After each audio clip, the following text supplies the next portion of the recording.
নমস্কার বন্ধুরা, আমি আপনাদের একটি সুন্দর ভূতের গল্প শোনাচ্ছি। খুব ছোট্ট গল্প, তবে সাধারণত সবাই যেরকম ভূতের গল্প বলে সুন্দর করে, আমি কিন্তু সেরকম বলতে পারবো না। তবে আমি চেষ্টা করব আপনারা যাতে বুঝতে পারেন। তবে একটু অনুরোধ আমার, যে গল্পটি কিন্তু পুরো মন দিয়ে শুনবেন। গল্প আমি ঠিকমতো বলতে না পারলেও গল্পটি কিন্তু খুব সুন্দর।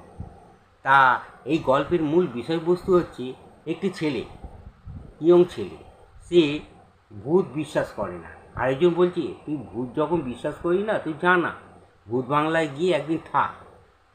বাজি লড়ে গেল সে ভূত বাংলায় গিয়ে। সেই ভূত বাংলায় গিয়ে কী দেখলো? ভূত বাংলায় মানে ভূতের বাড়িতে, যেখানে সবাই ভূতের বাড়ি মনে করে, সেখানে কেউ যায় না। সেই বাড়িতে গিয়ে সে কী দেখলো? সত্যি ছেলেটি গেল সেই ভূত বাড়িতে, গিয়ে সে কী দেখলো তাই নিয়ে এই গল্পের মূল বিষয়বস্তু। এই গল্পটির নাম হচ্ছে মনোজ কান্তি ঘোষের ভৌতিক গল্প ভূতের পাঠশালা। শুরু করছি গল্পটি। বিটকু আর মিটকু এই দুই বন্ধু, দুটি ইয়ং ছেলে। এবার বিটকু বলে ছেলেটি হা হা করে হেসে উঠল। সে বলছে, আরে ভূতের ভয়, ভূত আবার আছে নাকি? এইসব সেকালের কথা। ভূত তো এইসব কিছু নেই। ভূতের আবার অভিযান নিকুচি করেছে। ছ্যা, ভূত ভূত কিছু নেই। এবার মিটকু বলছে, তুই ভূত বিশ্বাস করিস না, এসব সেকালের কথা। তা এত যখন সাহস, জানা ওই যে ভূত বাড়িটাকে আমরা ভূত বাড়ি বলি, সেই ভূত বাংলায় গিয়ে একদিন থাক না বাজি ধরে সারা রাত, তাহলে বুঝবো তোর কত সাহস।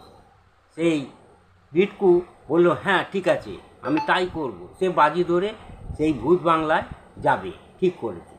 তাই সত্যি বিটকু সেই ভূত বাংলায় গিয়ে হাজির হলো। সেই ভূত বাংলায় সে যখন গিয়ে পৌঁছালো, তখন আকাশের চাঁদ একটু ঝুলে পড়েছে, আর চারদিকে ঝিঝি পোকা ঝুলছে, ঘুরে বেড়াচ্ছে সে আওয়াজ, আর আগাছা চারধারে জমে আছে। বিটকু সেই ভূত বাংলায় ঢুকলো। ঢুকে সেখানে কোনো খাট নেই, শোবে কোথায়? সে মাটিতে বিছনা পাত। তবে একটা মোটা মোমবাতি নিয়ে গেছিলো। মোমবাতিটা জ্বালিয়ে সে তখন গোয়েন্দা গল্প সে পড়তে শুরু করলো। এই তখন পড়তে পড়তে হঠাৎ দেখলো তার ঘড়িতে রাত 12টা বেজেছে। তার একটু ঘুম চলে এসছে। চারদিকে ঝিঝি পোকার ডাক শোনা যাচ্ছে। তারপর সে আস্তে আস্তে ঘুমিয়ে পড়লো। ঘুম যখন তার গভীর হয়ে গেছে, ঠিক কী একটা আওয়াজে তার ঘুম ভেঙে গেল। যে পাশের বাড়িতে কারা যেন কথা বলছে। তার গভীর রাতে তার ঘুম ভেঙে সে অবাক হয়ে গেল। এত রাতে এই পাশের বাড়িতে ঘরের মধ্যে কারা কথা বলছে? এই বাড়িতে তো দিনের বেলাও কেউ আসে না, আসা যাওয়া করে না ভূতের ভয়ে। হয়তো নিশ্চয়ই কোনো চোর ডাকাত পাওয়া হবে, কেউ এই বাড়িতে এসেছে। তার মনে একটু কৌতূহল জাগলো। সে আস্তে আস্তে পা টিপে টিপে উঠলো।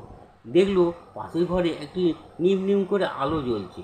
তখন সে আস্তে আস্তে এগিয়ে গিয়ে সেই দরজার ফাঁক দিয়ে একটু উঁকি মেরে দিল। দেখে তার চোখ তো ছানা বড়া হয়ে গেল।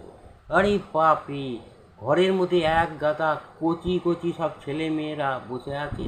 তারা বেঞ্চিতে, তারা এটা পাঠশালাতে একটা মাস্টারমশাই বসে আছে, সে পড়াচ্ছে। সে তো দেখে অবাক। এইবার বিটকুকে সেই মাস্টারমশাই দেখে ফেলেছে। দেখে তার দরজায় গোড়ায় এসে বলল, হ্যাঁ আজ আপনি যে মাস্টারমশাই বলল যে আপনি যে পাশের ঘরে শুয়েছেন আমরা জানি। আর আপনি খুব সাহসী, তাই আপনাকে কোনো বিরক্ত করিনি। তা আপনি যান, ঘুমিয়ে পড়ুন, আপনার সাথে পরে দেখা হবে।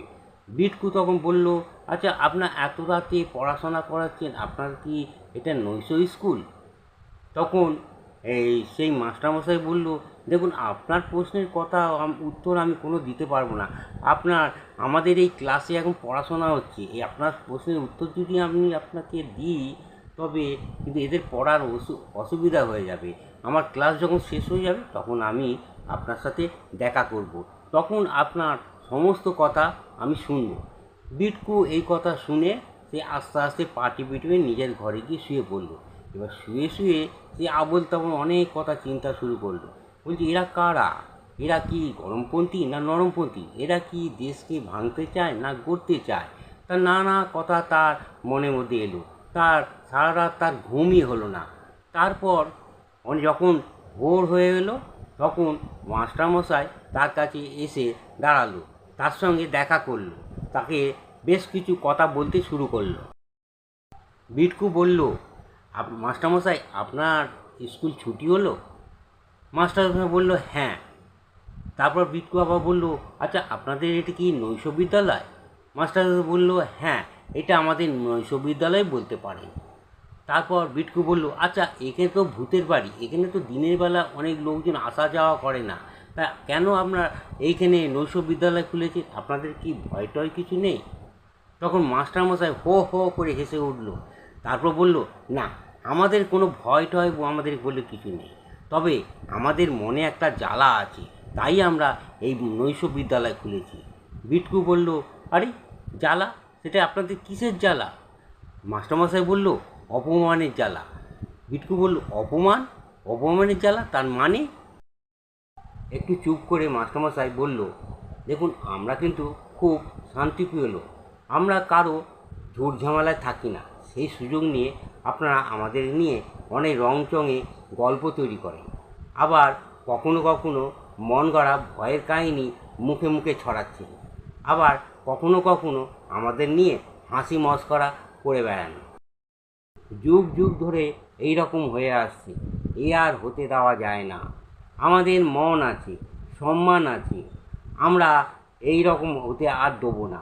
আপনারা এর কোনো মূল্যই দিতে চান না। আমরা এর কারণ খুঁজে পেয়েছি। এর প্রধান কারণ হচ্ছে অশিক্ষা। শিক্ষার দৌড় আপনাদের থেকে আমরা অনেক পিছিয়ে নিয়েছি, তাই আমরা একটা শিক্ষার কর্মসূচি বেছে নিয়েছি। তাই যেখানে যেখানে ভূতবাড়ি আছে সেই সব ভূতবাড়িগুলো দখলে নিয়ে আমরা পাঠশালা খুলেছি। আমাদের আরও পরিকল্পনা আছে।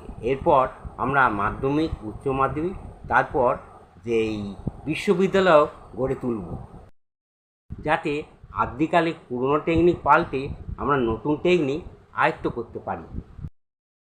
এতগুলি কথা মাস্টারমশাই একসাথে বলে এবার একটু থামলেন। তারপর পূর্ব দিকে একটু উঁকি মেরে তিনি দেখলেন, দেখে তারপর বললেন, পূর্ব দিকে মনে সূর্য উঠি উঠি করছে, এবার কিন্তু আমি একটু চলি। এইবার বিট্টু বলল, এক মিনিট, একটু দাঁড়ান। আপনি বলছেন আমরা, আচ্ছা আমরা বলতে এই আমরাটা কারা? শিক্ষক মশাই একটু হেসে বললেন, আমরা মানে বুঝলেন না, আমরা ভূতেরা। এই বলে উনি করল কি, দরজাটা ধাম করে বন্ধ করে দিল। আমার এই গল্পটি শেষ হলো। আপনারা শুনছিলেন মনোজ কান্তি ঘোষের ভূতের পাঠশালা।